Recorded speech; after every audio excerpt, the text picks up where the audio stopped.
In the village of Mima, people said the houses listened. The walls, baked from the red earth and shaped by hand, held more than warmth or shadow. They held memory.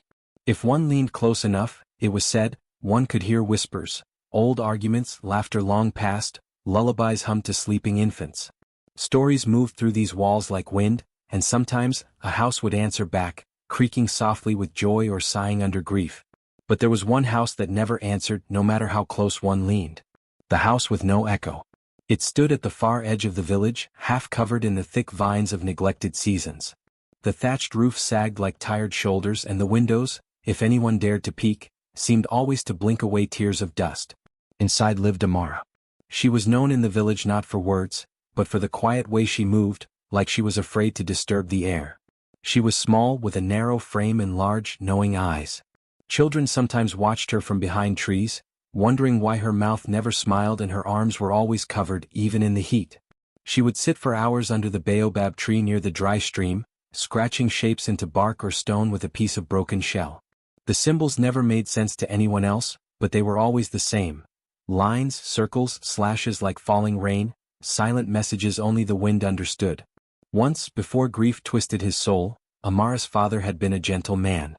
He played the ngoma drums with a rhythm that made the river dance, and his laughter could chase sadness from even the darkest hut. But when Amara's mother died, suddenly from a fever that came and went like a thief in the night, something inside him fractured. At first he wept. Then he drank. Then he broke. And once he broke, he made sure nothing in his world remained unbroken, including Amara. It started with shouting. Then doors slammed. Then came fists. Amara learned to read the air for danger, the weight of silence before the storm. The house, once filled with her mother's singing and spice-filled steam, grew cold. Meals turned into crusts of bread and silent chewing. Even the walls, which had once danced with shadow and song, now stood still, absorbing blow after blow. No echo. No witness. But Amara did not scream. Not once. She swallowed her pain and tucked it into secret corners. Behind the heavy stool her father never moved, beneath the loose floor tile near the water pot, under the dusty rafters where the birds no longer nested. And there, in those quiet places, she began to carve. With broken charcoal, dull knife tips, or her own fingernails, she scratched small symbols into the clay and wood. Her mother's name. A spiral that meant protection. A star that meant home. Prayers in a language only she knew, old prayers born of rhythm and ache. At first, she carved only to feel something other than the pain. But as the days passed, she noticed something. The walls around her carvings began to crack. It was subtle at first, a hairline fracture near the stool, a faint fissure above the doorframe. But as the beatings grew worse, the carvings deepened, and so did the cracks. They spread slowly, curling like vines, mirroring her symbols with eerie precision. It was as if the house had begun to echo her pain in the only language it could speak, fracture. One night, after a particularly brutal blow had left Amara gasping on the floor, she crawled toward the corner where she'd hidden her mother's old scarf. It still smelled faintly of lemongrass. With trembling fingers, she pulled it close and pressed her ear against the cracked wall. For the first time she heard something. Not a voice exactly, but a hum, low and trembling like the earth itself was holding its breath. She didn't know if it was real. But it felt like her mother. Outside, the villagers said nothing. They saw the bruises. They noticed the way Amara limped some mornings or flinched when anyone raised a hand too quickly. But silence was safer. The men shrugged and looked away. The women lowered their eyes and said, "He's grieving." Only the children paid attention. They would sneak behind trees and whisper stories, how Amara was haunted, how the house had swallowed her voice. Some even said the walls had eyes. One boy, Kito, once followed her as far as the baobab. When she turned and stared at him, his throat went dry and he ran. But later he told his sister. Her eyes weren't angry. They were empty. Like no one had spoken to her in years. Inside the house, the walls were changing. Some mornings, Amara would wake to find new cracks along her carvings, ones she hadn't made. They stretched in directions she didn't remember carving, yet always traced the same shapes. Her name. Her mother's name. A circle of protection around the window where the sun used to shine before her father boarded it up. One night, during a heavy storm, the thunder shook the house. Her father stumbled and drunk, angry at the rain, at the memories, at his own helplessness. He grabbed her by the arm and she didn't cry out. She never did. But the moment his hand struck her, the wall beside them cracked with a sound like splitting bone. Her father froze. Amara too went still. The next morning, when the rain had passed and the village was mopping puddles and gathering fallen mangoes, Amara traced the new crack with her finger. It had split clean across the north wall, the very place where her mother once hung her cooking pots. The line of the crack followed the path of a carving she had made 2 weeks earlier, a string of connected stars that meant watching. Amara didn't smile, but she breathed a little deeper. The more she carved, the more the house responded. Not all at once, not loudly, but with small shifts. The roof no longer leaked over her sleeping mat. The door, once jammed shut, now creaked open with ease. A beam above her head, which had always groaned under weight, suddenly stood firm. It was as if the house was choosing sides. Her side. She tested her theory slowly. She drew a bird behind the stove, just a wing curled as if mid-flight. 2 days later, a bird appeared on the windowsill, unafraid. She etched a wave near the water pot, and that same night, the pot, which had been dry for days, gathered dew. It wasn't magic. Or maybe it was. But Amara didn't question it. She just kept carving. And the cracks kept growing. Some villagers began to whisper more. A traveling trader told the story of a house in Mima where the walls told secrets and the cracks spelled warnings. A grandmother told her grandchildren not to walk too close, lest the house remember their names. And yet, strangely, the children felt drawn to the silence. They would sneak up and leave small offerings, a bead, a dried flower, a stone with a hole in it, near the doorstep, hoping the girl inside would see. Amara noticed. She collected the offerings quietly, storing them in a pouch made from her mother's old skirt. Each item a proof she wasn't forgotten. That someone somewhere still believed she was more than what happened to her. Her father, blind to it all, grew more frantic. The drink no longer numbed him. The walls made him nervous. He began muttering about ghosts, about curses. He tried to scrape away her carvings, but each time he did, the wall cracked worse. The more he erased, the louder the silence became. One night he tried to patch a wall with fresh clay, but by morning the crack had returned, wider than before. That night he slept outside. Amara began carving in patterns now. Not just symbols, but sequences. Names, yes, but also directions. A path from her bed to the door. A circle around her heart. Lines across the floor in a web of defense. She didn't know why. She only knew the house was listening. And the house remembered. She no longer feared her father. He had become a ghost in his own home, pacing the edges, muttering to walls that no longer cared. The house had chosen. And she had learned in silence how to speak. Not with words, but with marks. With scars. With cracks. And in every broken line, her name was beginning to appear. Not just once. Again and again. In places she had never touched. Curved in the ceiling's shadow. Crawling across the floor like vines. Her name hidden in fracture. Amara. The house with no echo had learned to speak. And it spoke only of her. Amara no longer flinched when the door creaked or when her father's footsteps came heavy and unsteady through the house. She had grown used to the rhythm of his anger, the rise and fall of his rage like waves in a storm that had never known rest. But the house was no longer passive. It had become something alive, responsive and aware. At night, when the village slept and even her father's snores grew thin and broken, Amara sat up and began to draw. Her carvings had always been small, hidden behind stools or tucked beneath mats. But now, something inside her urged her to go further. Not just marks of survival, symbols of protection, yes, but something else. Something louder. So she took pieces of charcoal and broken pottery and in the dim moonlight that filtered through the cracked thatch, began sketching openly on the walls. She drew trees first, broad, old, and sacred-looking, with roots that curled like sleeping snakes and branches that twisted toward the heavens. Then she drew birds, wings spread wide across the clay, some flying, some nesting, some weeping. And then eyes. Eyes everywhere, round and watching, set into tree trunks, drifting in the sky, emerging from water. They were the eyes she had always felt but never seen. She didn't know what guided her hand. Only that each stroke felt like breathing. In the morning her father saw them. His face twisted in ways Amara hadn't seen before, not just fury but something else, something ancient and frightened. He grabbed her wrist so tightly she thought her bones would crack, and he shouted words she hadn't heard since childhood. Words her mother once told her never to use. Witch. Demon child. Snake-born. His spittle hit her cheek as he hurled his accusations, his fists following, but Amara didn't cry. Not anymore. That night the beatings were worse. Her lips split, and one of her ribs ached so deeply she couldn't lie flat. Her father raged through the house like a man hunted by his own shadow, knocking over the cooking pot, smashing the stool, tearing down the old scarf that still held her mother's scent. He screamed about curses, about devils in the clay, about how his wife had tricked him with her soft voice and silent magic. He said Amara had inherited all of it, had poisoned him with her quiet eyes and her wicked drawings. But when he slammed his fist into the central wall, the thickest one, the spine of the house, a sound like a drumbeat cracked through the room. The wall did not splinter. It opened. A long, crooked crack raced from the base to the ceiling, cutting clean across the drawings Amara had made. And in the dim light, something strange revealed itself. The crack curved in a way that made no natural sense, turning just slightly at the end, curling like a final letter in a name. She crawled to it after he fell asleep, his drunken curses giving way to guttural snores. With swollen fingers she touched the line in the wall. It was deep like a wound but warm. And though it made no noise, when she leaned close and whispered her mother's name into it, the crack answered, not with words but with a pulse, soft and rhythmic. A heartbeat. An echo. Amara closed her eyes and leaned her forehead to the wall. For the first time since her mother's death, she wept. Not from pain but from recognition.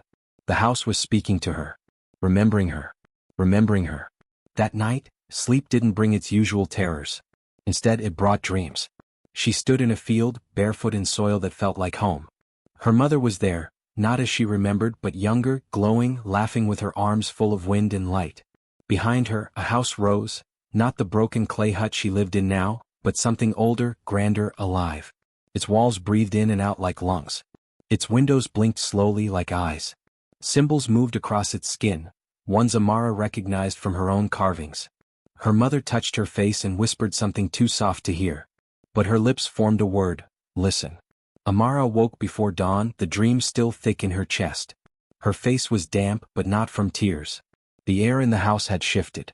It smelled of warm earth and old flowers.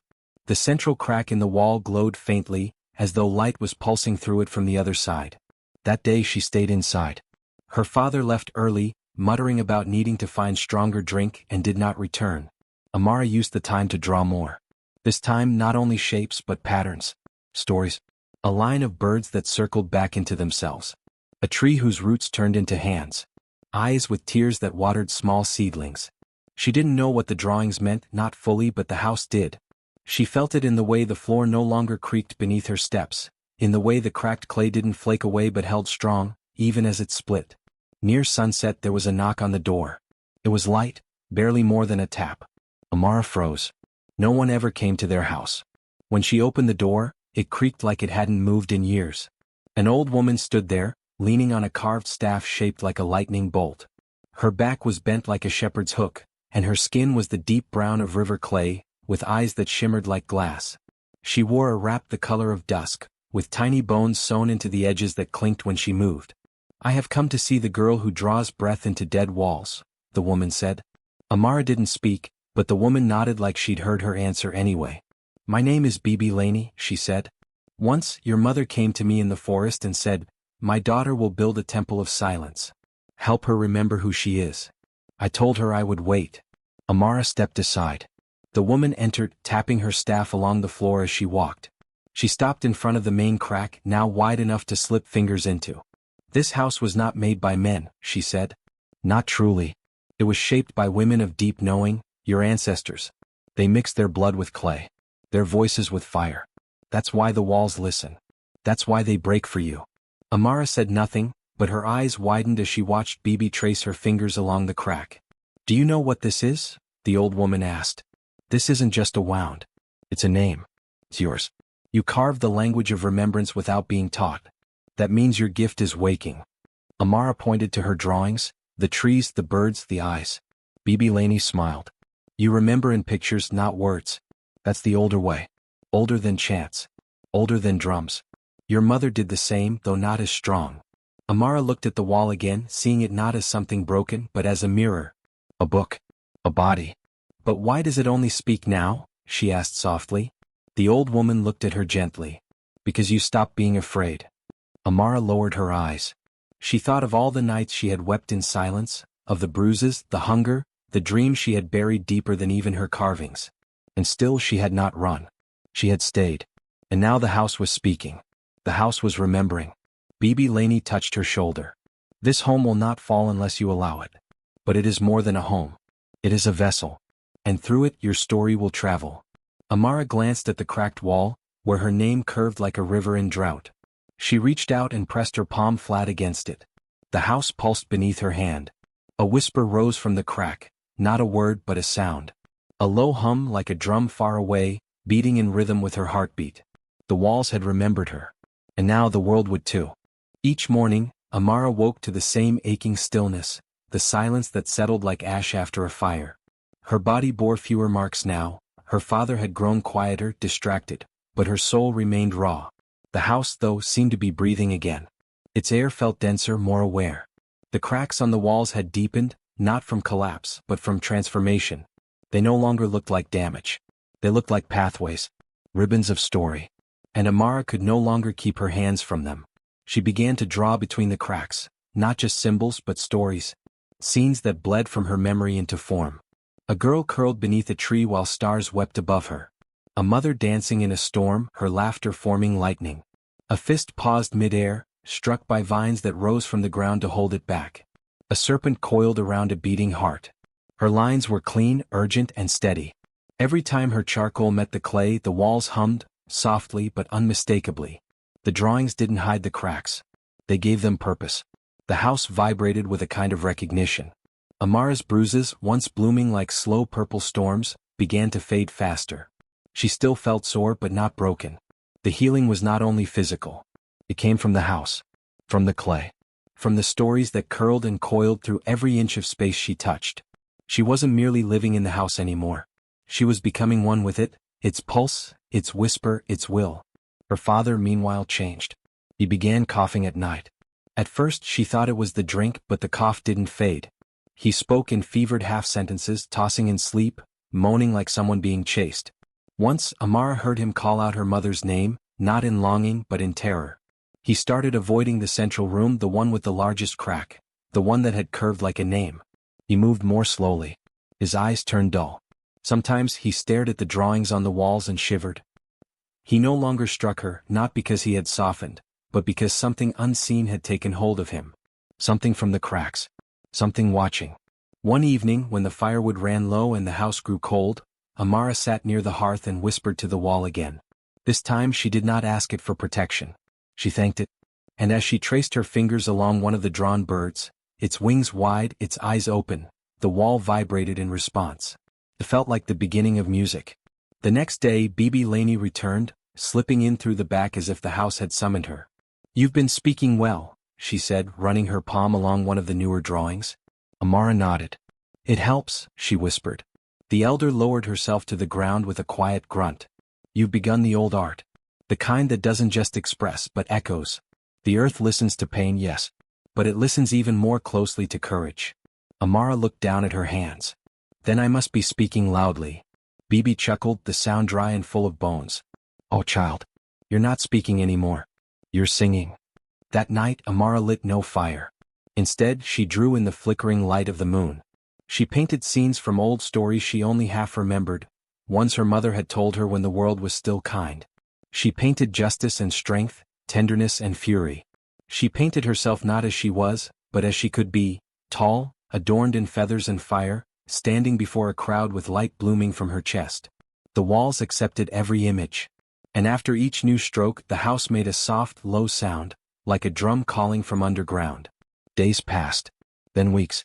Her father remained ill, hollowed by fever and fear. He began muttering in sleep, afraid to close his eyes.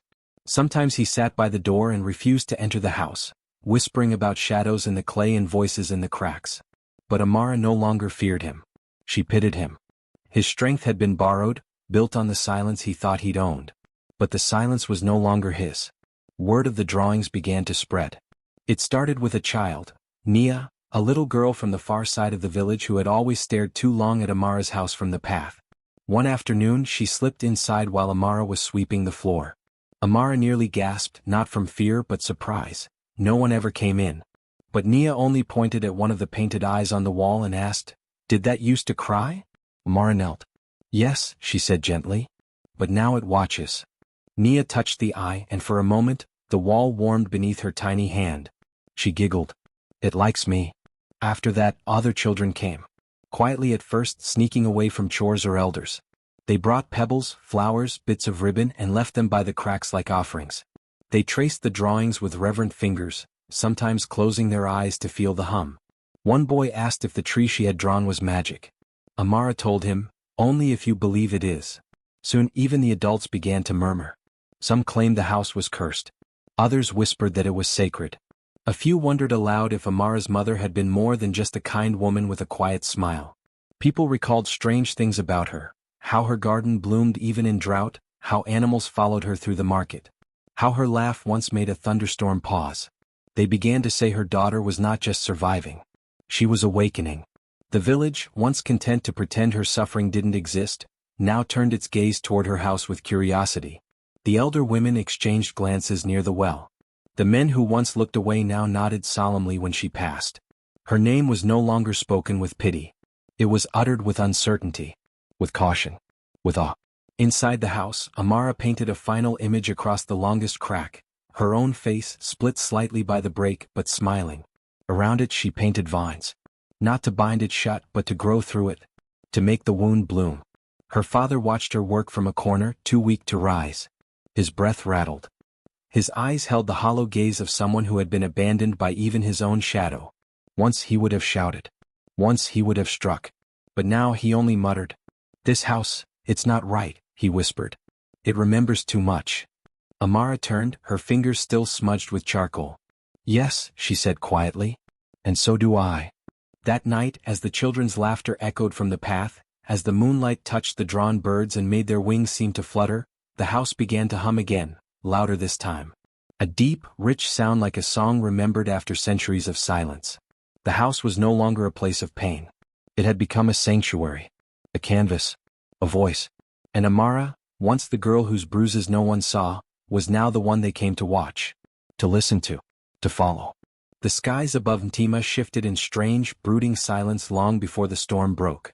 The wind came first, low and uncertain, like a warning whispered too late. The clouds followed, heavy with memory and grief, dragging themselves across the sky with the slowness of sorrow. By evening, the village was darkened beneath a roiling ceiling of gray, and every bird had vanished into hiding. Inside the clay house with the breathing walls, Amara sensed it coming. She could feel it in the floor, in the quiet between her heartbeats, in the way her charcoal cracked when she tried to draw. She stood before her largest mural, a tree wound with snakes, its branches reaching into stars, and felt the air tighten around her. The cracks had stilled. No new ones had appeared since the last painting. It was as though the house was waiting, holding its breath. Her father paced in the kitchen, coughing more than usual, rubbing his eyes like a man waking from a dream he wished he could forget. His limbs were thinner, his presence weaker, but something still flickered behind his scowl. Something mean, something that refused to wither even as the rest of him crumbled. The first lightning bolt struck just beyond the village, followed almost instantly by thunder that shook the bones of every home. Children screamed. Goats bolted from their shelters. Rain poured from the sky in heavy sheets, drowning the earth in minutes. Roofs caved under the force. The paths turned to rivers. Clay walls melted. Trees bent in prayer. But not Amara's house. The storm clawed at it, howled through its narrow windows, pounded its sides with all the fury of the sky, but the walls held. The drawings glowed faintly like wet ash catching fire. The cracks shimmered, no longer mere wounds but veins pulsing with defiance. The house did not just endure the storm. It answered it, singing back with the low hum Amara had come to recognize as strength. Her father, wild-eyed, turned to her. "What have you done to this place?" he shouted over the roar of the storm. "What have you summoned?" Amara stood near the center of the room, her hands steady at her sides. "I woke it," she said softly. "That's all." He lunged then, not with the full force he once wielded but with the reflex of a man trying to reclaim power already lost. His hand rose, curled into a fist, and for a moment the old fear flickered in Amara's chest like a dying candle. But before his blow could fall, a deafening crack split the air, not from the storm but from the house itself. The back wall exploded with light and sound, clay flying outward in sharp flakes. Her father was thrown backward, crashing into a bench with a grunt of pain. He scrambled to his feet, then froze, his face drained of all color. He was looking not at Amara but at the wall behind her. There, where the largest mural had once stood, a new crack had formed, wide and deep, like a wound cut straight from the soul of the house. But it was not random. It was not chaotic. It was shaped. Etched across the wall, glowing faintly like moonlight carved into stone, was a name. Her name. Amara. Not spoken. Not whispered. Written. In a language that felt older than the village, older than the clay, older than grief itself. Amara turned slowly and stared at it. The lines of the crack mirrored the first symbols she had ever carved as a child, those silent prayers scratched behind chairs and under shelves. The curves followed the patterns she had drawn into her bruises. The flourishes traced the name she had sung without sound. The wall had spoken. And it had chosen her name. Behind her, her father let out a sound, low and broken, like a creature realizing it was no longer feared. He backed away from the wall, from her, from the house itself. "It's not right," he muttered. "It's not natural. You're cursed. All of you. All of this." Then he turned and ran into the storm, barefoot and shaking, vanishing into the night without a backward glance. Amara did not move. She stood alone in the quiet heart of the house, listening to the storm scream and fade beyond the walls that held her name. She felt no triumph, no vengeance, only stillness. She belonged to the house now, and it to her. Morning came slowly. The storm passed like a ghost finally laid to rest, leaving the village in ruin. Trees lay torn from their roots. Roofs had caved in. Walls melted into the mud. People moved like survivors after war, their eyes scanning the wreckage for pieces of their lives. And then someone noticed that Amara's house still stood. The word spread faster than wind. By midday, a crowd had gathered outside. No one dared enter at first. But they stared. And when Amara stepped outside, barefoot and calm, her face marked with charcoal and dried tears, they parted to let her pass. "Your house," someone whispered. "It's untouched." Another added, "Not untouched. Protected." Bibi Laney arrived, flanked by other elders. The lines on her face looked deeper that morning, but her eyes were sharp. She entered the house without hesitation. The others followed. They stood before the back wall in stunned silence. No one asked who had written the name. No one dared. "It's her," Bibi said at last. "The house knows her. The clay knows her." The storm tried, but she stood. The other elders nodded slowly. "This wall," another murmured, "it remembers. It holds everything." Bibi turned to the gathered villagers. "This is no longer just a home. This is a shrine. A sanctuary. The earth has chosen. The ancestors have answered." Someone began to cry. A young girl approached the wall and touched one of the letters. "It's warm," she whispered. More children came forward. They touched the drawings, traced the cracks. The house welcomed them. The hum returned, low and steady, like a heartbeat shared. The villagers began to leave small offerings outside. Flowers, stones, broken bracelets, pieces of cloth from homes destroyed in the storm. Amara watched from the doorway, silent. She did not speak. She didn't need to. That night, under a sky still swollen with grief but beginning to clear, Amara sat before the glowing crack and pressed her forehead to the wall. "I see you," she whispered. "I hear you. I remember."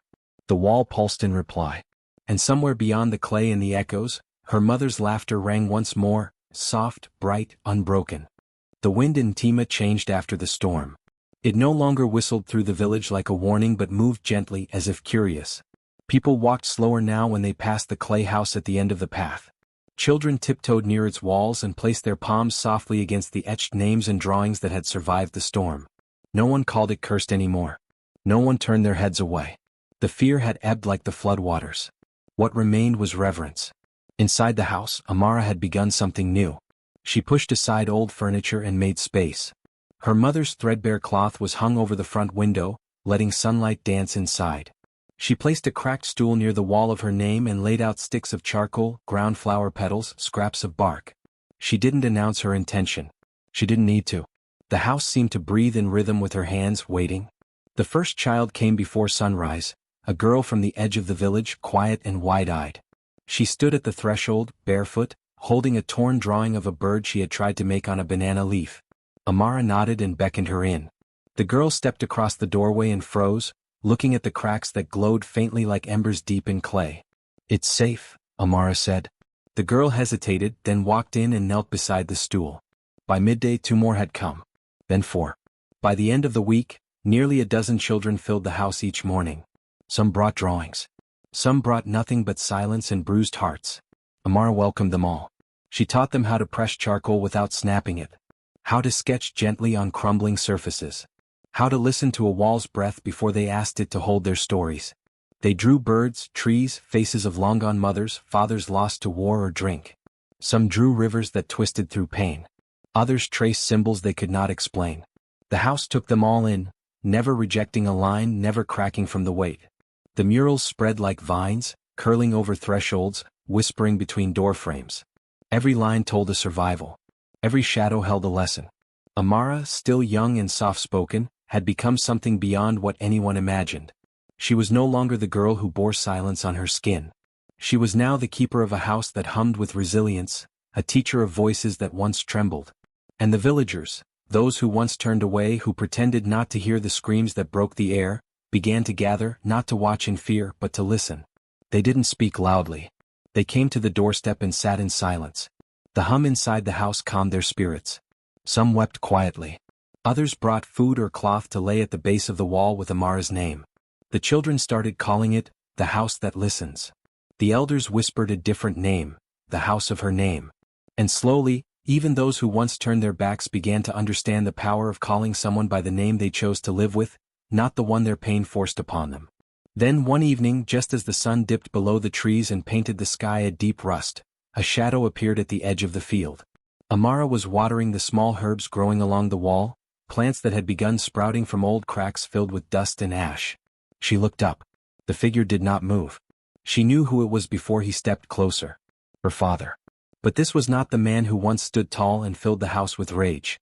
This man was bent, thinner than ever, his beard unkempt and eyes sunken. His clothes hung on him like guilt. His hands trembled at his sides. He looked at the house, then at Amara. She stood still. He began, but his voice cracked. He swallowed. I need to come in. Amara did not speak. He stepped closer. Please. I can't sleep. I see it all. Your face. The walls. The way you looked when He stopped, the words refusing to cross his lips. The wind shifted. A small vine near the crack twitched. Amara lifted her chin. If you want to enter, she said softly, you must speak my name. You must mean it. He blinked. What? My name, she repeated. Not girl, not you, not child. Say my name. And mean it. Silence swallowed the space between them. The house behind her was calm but alert, as if listening. Her father lowered his eyes. His lips quivered. Amara, he said, his voice barely audible. Amara. He looked up. I did wrong. I let sorrow turn me cruel. I thought pain was mine alone to carry. I forgot, you were grieving too. A tear rolled down his face. I remember now. Your mother's smile. How you looked like her when you drew. How she believed this house had spirit. I laughed at her. I mocked her stories. And then when she was gone, He dropped to his knees, head bowed. I don't expect forgiveness. I just want the chance to feel the hum again. Even once. Amara stood frozen for a breath. Then another. Then the hum returned. Gentle. A warm wind blew through the doorway, carrying the scent of wet earth and something sweeter, like the first bloom after a long drought. Behind her, the largest crack glowed. A vine, long dormant, pushed further out of the wall, unfurling a small green leaf that shimmered in the fading light. It stretched toward her father, curling just above his bowed head. The house had accepted him. Amara didn't speak. She simply stepped aside, leaving the doorway open. He didn't rise immediately. When he did, he entered slowly, barefoot, pausing with every step. He reached the wall with her name, touched it with trembling fingers and wept. He didn't ask for a bed. He didn't ask for food. He simply lay near the wall and slept, for the first time in years, without fear. Word spread quickly. Not that he had returned. Not that Amara had let him in. But that the wall had grown a vine. The house is alive, they whispered. It remembers pain. But it also remembers peace. More villagers came, not just the grieving or the broken but those hungry to remember. Grandmothers brought stories. Young men brought drums. Women brought baskets of dyed cloth and beads. They painted with the children. They sang lullabies into the cracks. They filled the house with color and rhythm. Soon, every wall pulsed with life. Every room bore the mark of healing. The drawings were no longer just records of pain, but celebrations of survival. The house of her name became more than a place. It became a truth. And in the center of it all, Amara stood, not as a daughter of abuse, but as a builder of something ancient and new. The clay, the cracks, the vines, the songs, they all carried her spirit. She no longer needed to carve her mother's name in secret. Her own name had become a story, a sanctuary, a shelter. Sometimes in the quiet hours just before dawn, the house would hum her to sleep. And she would dream, not of fists or broken bowls, but of children laughing, walls blooming, and a world that had finally learned to listen. Mornings in Mima no longer began with silence. They started with gentle footsteps on dirt paths, with a murmur of voices gathering outside the clay house, and the soft scrape of charcoal on wall. The house, once whispered about in fear, had become the village's heart, pulsing gently with warmth and color. People came not as visitors but as pilgrims. They did not knock. They entered barefoot, eyes lowered as if stepping into a sacred breath. Inside, the air carried a stillness that soothed even the most anxious spirit. Light filtered through thin cloth drapes and vines curled around window frames, their green leaves fluttering softly. Children were already at work, painting, drawing, humming lullabies that no longer felt lonely. They had learned to speak through shape and shade, to tell stories without trembling. Amara moved among them like the morning breeze, gentle, constant, quiet. She no longer needed to raise her voice. Her presence guided the rhythm of the room. Her eyes alone reassured the new ones who entered with hesitation, clutching their pain like broken toys. No one was ever turned away. The house accepted them all. The village had learned this too. Cracks were not shameful. They were sacred. The walls bore proof. What once were signs of violence had become rivers of resilience. Stories flowed through the splits in the clay like water finding its path through stone. It started slowly at first. One woman, stooped with age, entered the house and sat before a wall with shaking hands. She whispered, "My husband was the first to strike but not the last." She wept as Amara gave her a charcoal stick. She drew a series of spirals, open, tight, then open again. When she stood, her face had softened as if she had set something heavy down. After that, the silence broke for many others. Women arrived in pairs or alone or carrying children on their backs. Some spoke. Some only wept. All were received. They painted animals that had appeared in dreams, red suns that bled into blue rivers, or simply the outlines of hands they had once held. The walls listened. Men came too, those willing to learn, willing to sit without explaining or defending. Some had inherited violence like a family name and wanted no part of it anymore. Others had stood by too long in silence and sought forgiveness. One young man came every week, painting only circles, each smaller than the last, until one day he painted a hand reaching outward. That was the day he cried. Children, bold in their innocence, brought stories they had hidden from grown-ups. They painted monsters and masks, shadows and storms. But they also painted stars and bright rivers and trees with arms. They knew better than anyone that fear needed form before it could fade. Amara's name became something the village said when someone was hurting. Mothers told their daughters, "Be like Amara." Grandfathers, once stoic, looked at cracked walls and murmured, "She made this." Even when she wasn't present, her presence lingered in the curves of paint, in the tiny flowers placed at the base of each mural, in the quiet that settled after someone told their story. The murals no longer crept behind furniture or stayed in the corners. They had blossomed, overtaking entire walls, windows wrapped in vines of color, doorways lined with birds that seemed to watch every soul who passed. One room was filled entirely with water-themed images, waves, fish, boats, eyes that cried and then smiled. Another was covered in hands, some raised, some open, some clutching hearts. No image was erased. No mark was corrected. The house welcomed imperfection as testimony. Amara began teaching more intentionally now. She didn't call herself a teacher, but the children called her, the one who sees. She showed them how to dip their fingers in ash and water, how to sketch without thinking, how to let the wall guide them. Her most repeated phrase was simple: "Cracks are not where things end. They are where things begin again." The village took this to heart. Men stopped mocking broken tools and began mending them with care. Women began weaving cracked gourds into baskets. Children gathered stones with splits down their centers and painted them gold. Even houses began to reflect the belief. Cracked walls were no longer patched hastily but traced with color and honored. One day the elder came for the last time. His back was more bent than before, and his breath came in short, gentle gusts.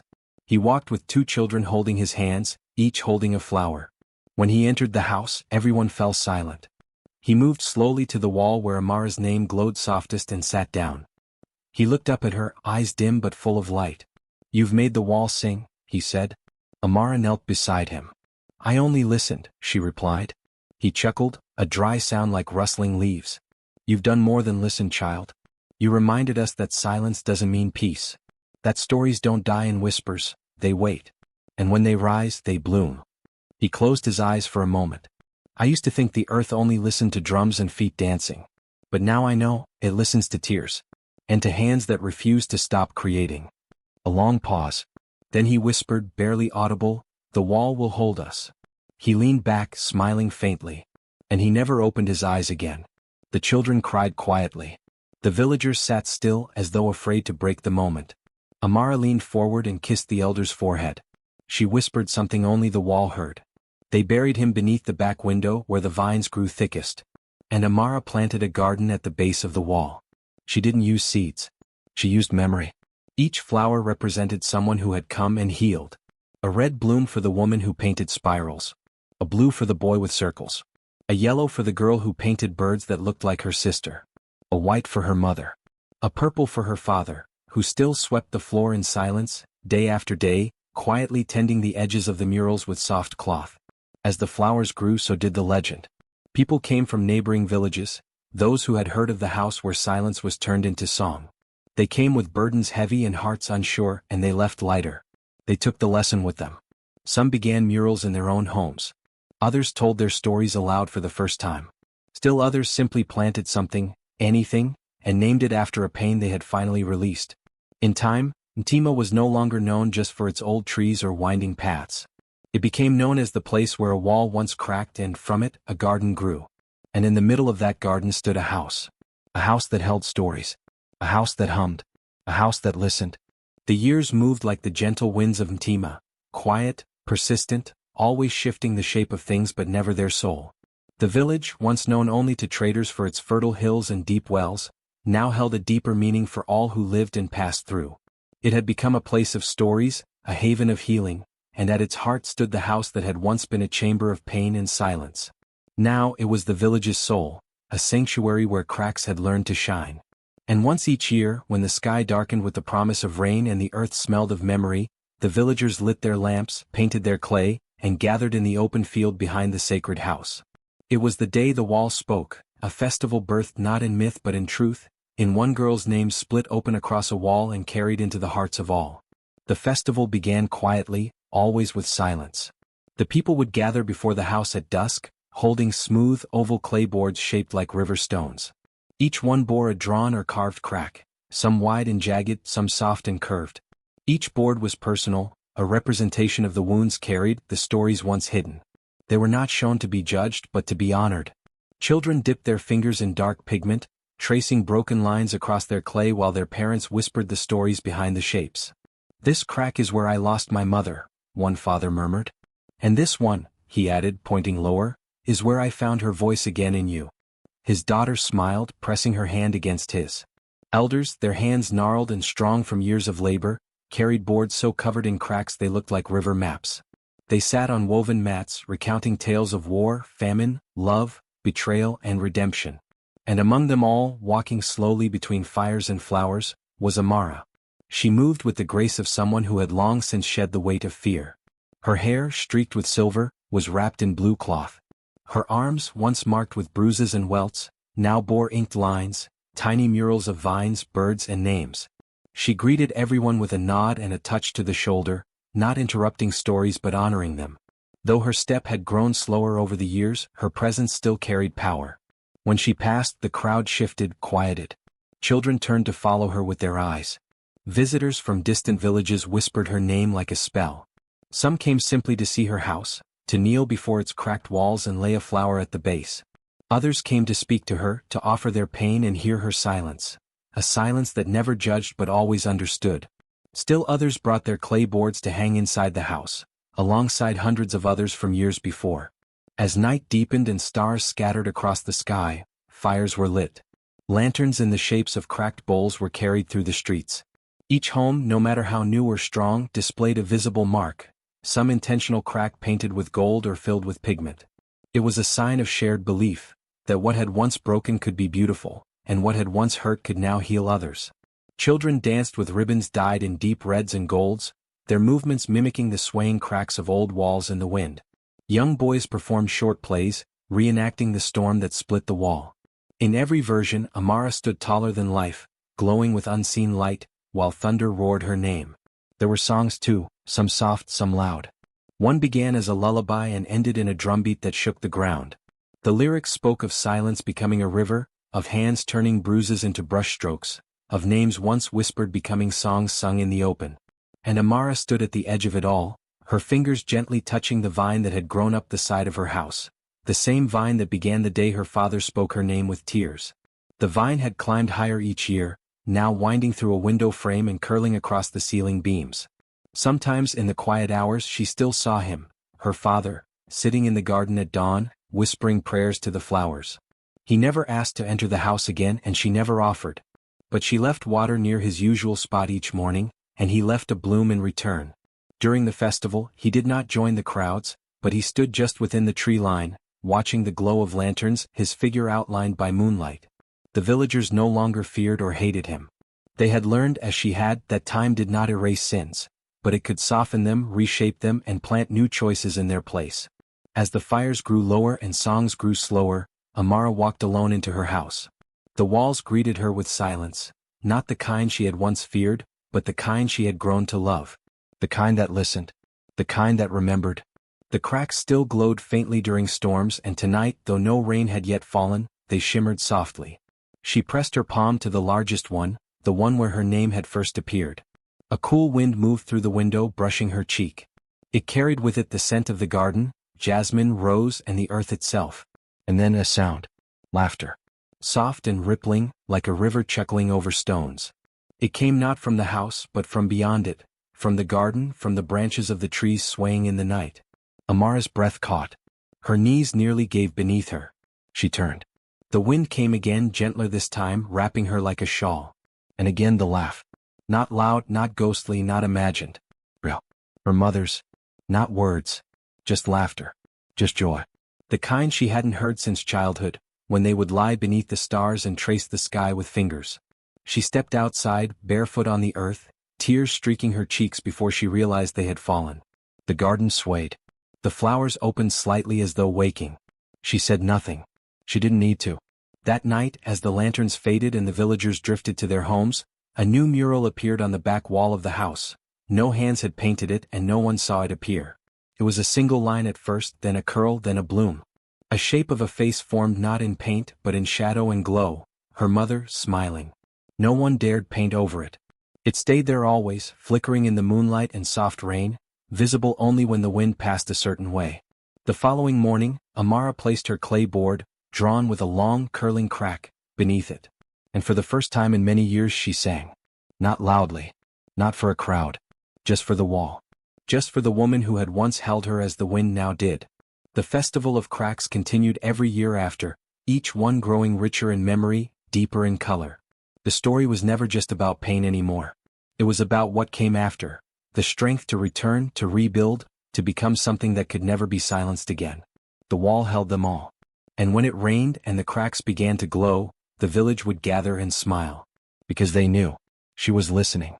The news came quietly to the village of Mima, carried on the soft breath of the wind, as if even the earth itself wished to keep the sorrow gentle. Her father had died far away, alone in a distant town where the roads were unfamiliar and the nights colder than the ones wrapped around their old clay house. No one had heard his voice since he fled that night when the wall had spoken her name in glowing cracks, throwing him to the ground. The man who had once been fierce, then broken, was now just a memory, slipping slowly into the dust. But with his passing came a small, trembling hope, a story whispered by a boy who had ventured beyond the village borders and returned with a quiet gift. The boy's name was Cato, a youth who had long admired Amara from afar, watching her turn her pain into the strength that had healed the village. When the man had died, Cato had found something in the hut where he had stayed. A small, smooth stone, rough at the edges and weathered by time. On its surface was scratched a name, faint, yet unmistakable. Amara's name, etched not with hate, but with trembling hands that had tried to reach out, to connect, to speak some long unspoken truth. Cato came quietly to Amara's garden, holding the stone with reverence as if it were a sacred relic. She took it into her hands, feeling the roughness beneath her fingers, the jagged lines where a nail or a stick had been pressed deep enough to leave a mark. She held it close to her chest for a long moment, closing her eyes and breathing in the story contained within that small broken thing. Without a word, she walked to the base of the largest crack in the wall, where the vine curled like a protective embrace, and gently placed the stone in the soil. The earth seemed to soften around it, welcoming it into the garden of memories and healing she had created over the years.